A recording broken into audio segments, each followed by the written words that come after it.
Hey everybody, and welcome back to my channel, and welcome to this week's Friday Reads, where I talk about everything that I read in the last week, what I'm currently in the middle of, and what I think I'm going to be getting to next week. And yes, it is another 2-week spectacular because I didn't update last Friday because I was on vacation. But in that 2 weeks, I did get reading done, and the first things that I finished were Sapphire Flames and Emerald Blaze by Alona Andrews. These are books 4 and 5 in the Hidden Legacies series, or books 1 and 2 in the second trilogy of the Hidden Legacies series. So this is an adult urban fantasy / paranormal romance. It is definitely a paranormal romance, but the romantic arc takes the entire trilogy to be completed, and the urban fantasy storylines are pretty strongly represented throughout all the books. So I feel very comfortable saying it's both. But in this world, 150 years ago, there was this serum that a bunch of people took, and when you took it, one of 3 things happened. 1, you died. 2, you became a monster and then you died. Or 3, you became a magic user. So fast forward 150 years, and it's just, what would the US, the world, look like if we had magic users that came into being about 150 years ago? Enter our main character of Catalina, and she is a very strong magic user. She is also in charge of her magical family, and she is a private investigator with her family's business. And in this first book, Sapphire Flames, Catalina's best friend's mother and sister die under mysterious circumstances, and so Catalina decides to investigate, and it becomes very complicated very quickly, and the story goes from there. And I love these books. This is a reread, and I just really enjoy Alona Andrews' books. Honestly, I think that they do a really good job with the world building, and not just coming up with a plausible world that is pretty well thought out, but also is just really interesting and has these very interesting ideas. I also happen to enjoy our main character of Catalina. I just generally enjoy watching competent females on page. And then I like the love interest in this one better than in the first trilogy, because this one, he feels more like a guy that I would be okay knowing. This, look, he is definitely kind of an alpha dude, and he's very used to getting what he wants. But you find out pretty quickly that he's got some reasons, and he does have some depth, and it's just, I like him a lot better. But yeah, and I really actually like the plots of these and how they work out. So it was just really fun to reread these books, and I ended up giving both of them 4.5 stars. I cannot wait for the next one to come out. It is coming out next Tuesday, which is why I reread these, to prepare for that next book coming out. And as soon as I get my hands on it, I will be reading it.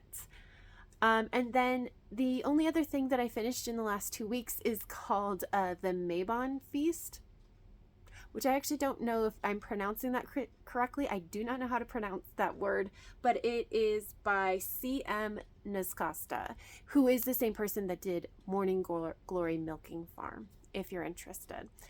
But this is a short, a 75-page kind of novella, romancy, maybe erotica, a little bit blurring the lines between the two, and we're following our main character who is a witch who has been kicked out of her coven, and she decides to rent out her attic to a tenant, and that tenant is half man, half spider, kind of a centaur-ish kind of thing, and romantic things happen. This was really interesting because it did kind of blur the lines between romance and erotica, because, for example, in the first part of the book, we really were kind of diving a little bit into our main character's life and how she got there, really setting up that she's lonely and those kinds of things. Would you care more about in a romance. But then it really felt like the point of this was more the sex, which again is more erotica. So kind of a little bit strange. It didn't necessarily, it kind of felt like it didn't know what it wanted to do. Um, I I know that like arachnophobia is going to be a thing for some people, and I didn't find it to be terribly creepy. Just generally, the descriptions of things were not um, especially evocative of like spiders. Um, it was, but it was interesting. And then when we got to the sex, it was fine. It's like it was very, again, we're back into very strange because like again because it felt like the point was to have the point of the novella was the sex. It felt a little strange that we weren't a little bit more graphic in the sex scenes than what we got. It was a little bit more of a light touch there, although there is some bondage. I mean, I'm not really sure what to think of this because to me it felt like it didn't quite know what it wanted to do. I did still enjoy it, other than I do think it was unbalanced in that we spent too much time setting up our main character and why she's lonely for it, and especially because it didn't actually feel like it mattered in the end, or at least it was just unbalanced. It didn't matter as much. And I didn't always get on with the writing style, but I still think it was really interesting. I would read the next one. I would read other things by this author. So I ended up giving it 3.5 stars. And then I am moving on to the things that I'm currently in the middle of. I am in the middle of Crown Duel by Sherwood Smith, which is, I think, a young adult fantasy, but we are following our main character of Meliara, Mel. And in the very first part of this book, her dad dies. Before he actually dies, though, he makes Mel and her older brother promise that they are going to do everything in their power to deal with the corrupt king. And Mel promises, and then they promise, so they have to actually do this, even though they do not have the resources. They do not have the number of people to like wage war. Their people don't have training. It's going to be a mess, and the story goes from there. This is one of my favorite books from when I was a kid. I am now 74 pages in, and one thing that I am finding is that I like this first book well enough, but it's not my favorite kind of book. And I've read it so many times that it's a little bit boring, which is so unfortunate because I loved this series. But I don't think that this first book is like my favorite book from my childhood. I think that's going to be like the second book. I'm going to enjoy it a lot more.